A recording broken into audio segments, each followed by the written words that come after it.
This video is sponsored by Skillshare. In my last video, I brought you along for the ride with me as I attempted to cover a dresser with actual linen fabric, but in this video, I'm going to be showing you how to achieve a similar linen or grass cloth look on your furniture in a much easier way, in my opinion anyways, just using paint.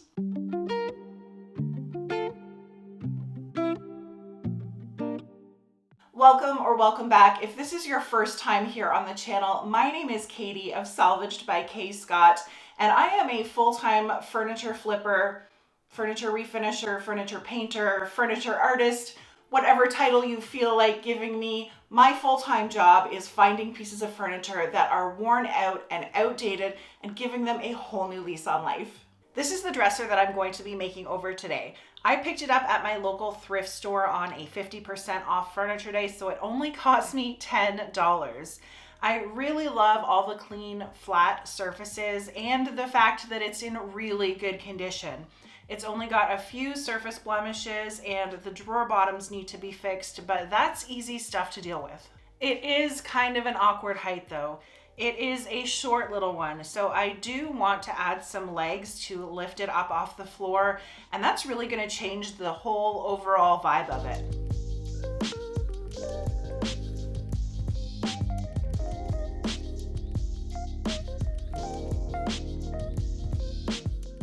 I flipped it down onto its back so that I could take a look at the bottom construction of the dresser and figure out how I can go about adding some feet. The base is completely open with not much to drill or screw into, so I'm going to need to make a new bottom of my own here. I grabbed a 2-foot by 4-foot piece of 3/4 inch plywood and measured out the bottom of the dresser. Then I used my circular saw to cut it down to size. The body of the dresser is actually made out of solid maple, which is honestly a little surprising to me, but that means that I can really easily and securely attach this new board base. I just drilled some pilot holes around the edge, added a little bead of wood glue, and then I screwed it all down. I've had these 7-inch angled wood legs in my furniture parts stash for a while, but they're originally from Amazon. I'll see if I can find a link for them and leave it down in the description box. I usually try to buy legs that already have their mounting hardware installed and ready to go, but I did need to attach the mounting plates to these before I could go ahead and attach them to the dresser.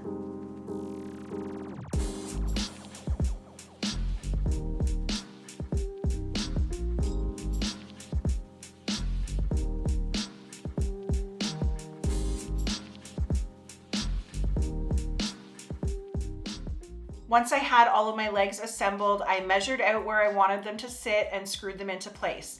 And by measured, I mean I eyeballed it. Don't hate me, that's just how I operate.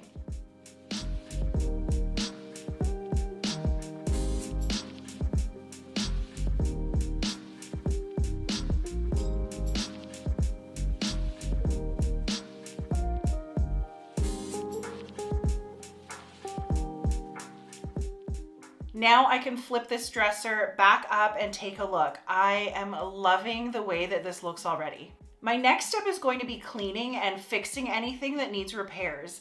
I used some simple green to wash down the whole dresser inside and out to get rid of any dirt and grease and a few cobwebs and dust bunnies in here too.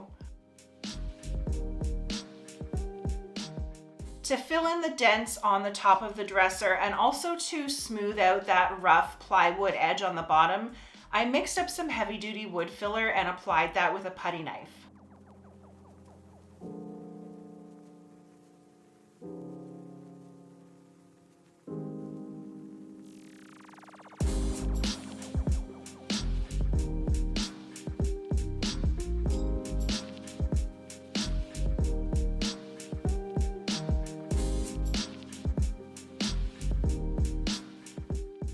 Once that was dry, I sanded the entire piece with some 180 grit sandpaper.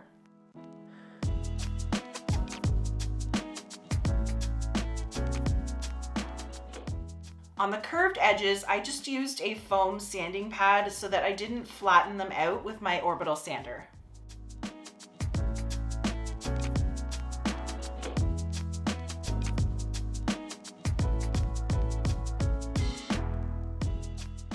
Next up, it is time to prime. This is the primer that I use on almost every project that I paint. Zinsser's Bin Shellac Base Primer will give me a little extra adhesion insurance, block any stains. I'm not really worried about wood tannin staining on this one, but there was a lot of permanent marker on it, and that can stain your new paint even if you think you've washed or sanded it all off. And it's also going to seal up that wood filler around the bottom of the dresser so that my paint sits evenly across the surface instead of soaking into those more porous spots.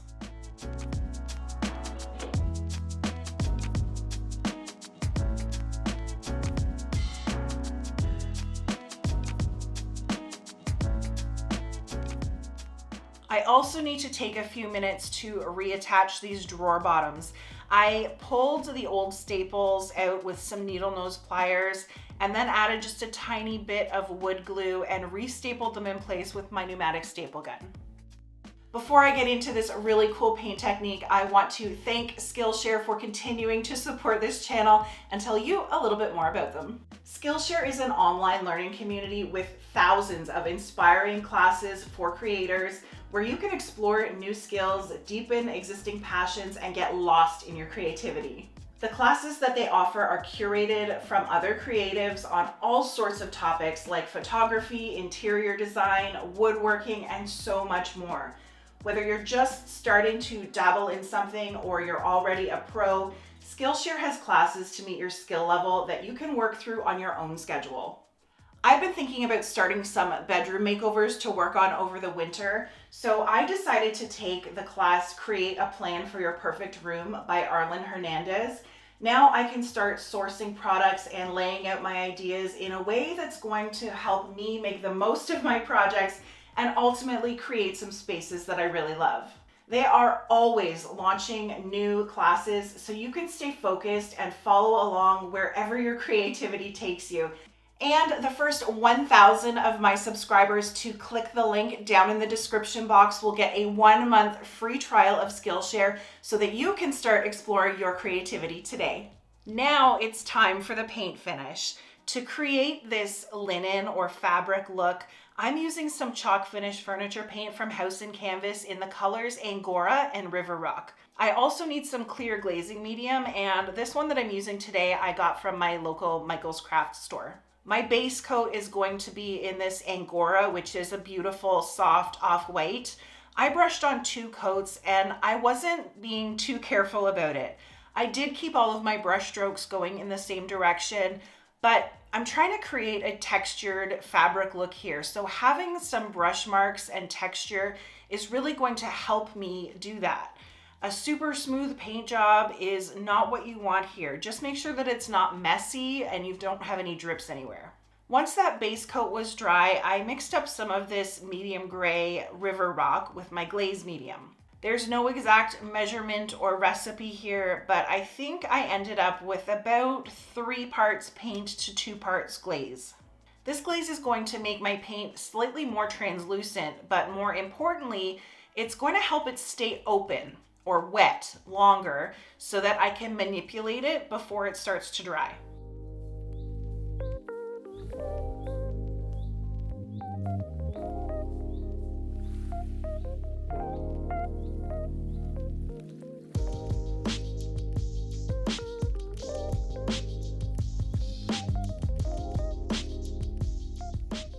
Then I grabbed a stiff bristled brush.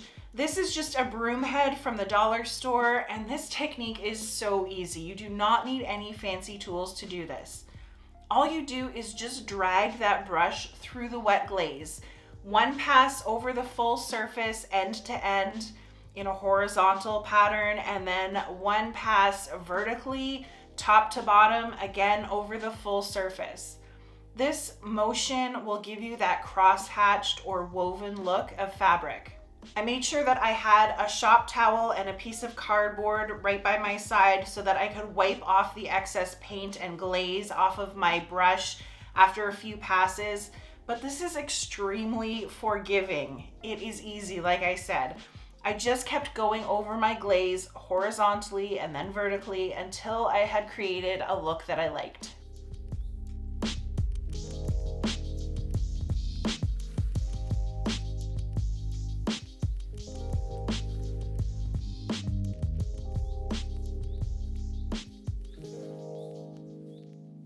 Once I was happy with the way that the top was looking, I moved on to the side, repeating the exact same process.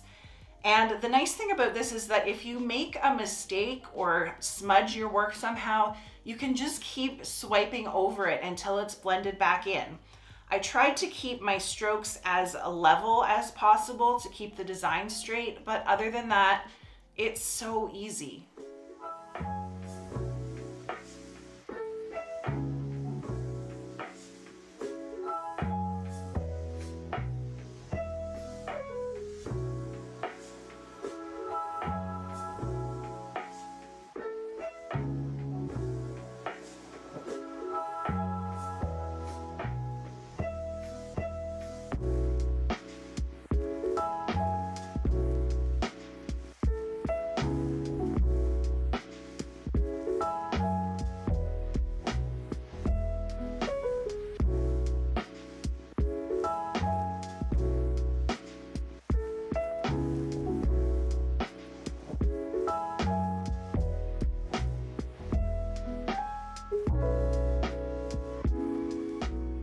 Since the MDF drawer bottoms were a little lackluster, I decided to paint them and clean them up just a little bit with that same River Rock paint, just to make them look a little more finished and part of the overall design.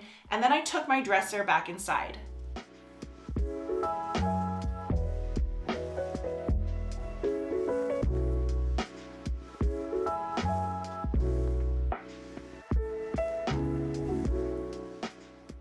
Once I got a look at the dresser all put back together with my design fully dry, I did notice that there were a few harsh lines that I didn't love. So I just sanded over those with a super fine sanding pad just to soften them up a little. Then I was ready to seal up my dresser. I decided on House and Canvas's satin top coat for this piece.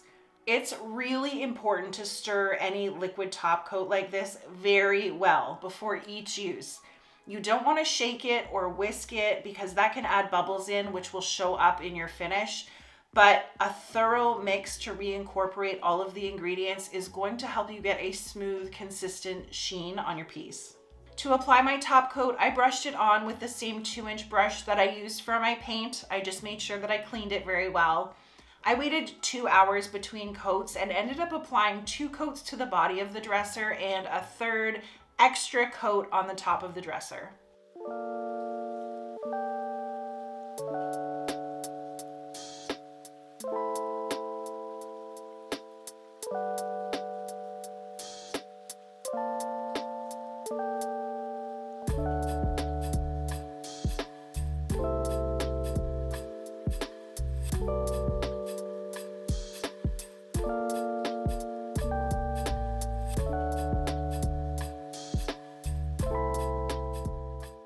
This little dresser has been through quite the transformation, but before I show you what the finished product looks like, please make sure that you are subscribed to my channel before you go so that you never miss out on any new furniture flipping inspiration from me.